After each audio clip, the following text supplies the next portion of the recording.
السليق بالبريسكت. شوف يا حبيبي، شوف بريسكت في المخ، وتخيلوا مع السليق كيف حيطلعوا الاثنين مع بعض هدول، ومعاها رشة سمنة يحبها قلبك، وبصل، وشوية باربيكيو مبهر.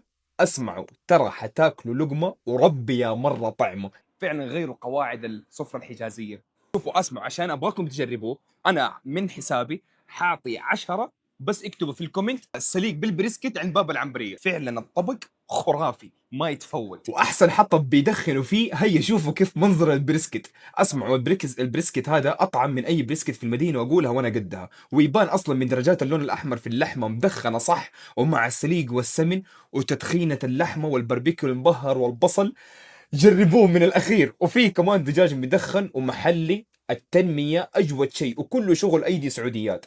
وشوفوا التبهير يا معلم، تاخدوها الوحدة كده مع الباربيكيو تكيفوا عليها.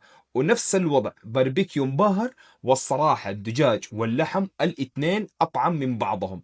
وبالهنا والعافية يا رب. وعندهم حبشتكات كده شغل بيت مرتبة. حطوا المقرمشات الحارة هذه على اللقمة، وشوية بصل وشوية صوص، وعيشوا. واللي مكمله كمان الجو البارد اللي احنا فيه، مكتمله كل الجوانب. والسليق والسمن نفسه طعم. وانا اقولها ده اطعم سليق حتاكلوه، ولا حتاكلوا زيه الا من طبيخه معلمه، لانه ما يطلع الطعم ده الا من معلمين في جلسات افراد وعوائل. اسمه باب العنبريه في الامام البخاري. لا يفوتكم، لازم تجربوه.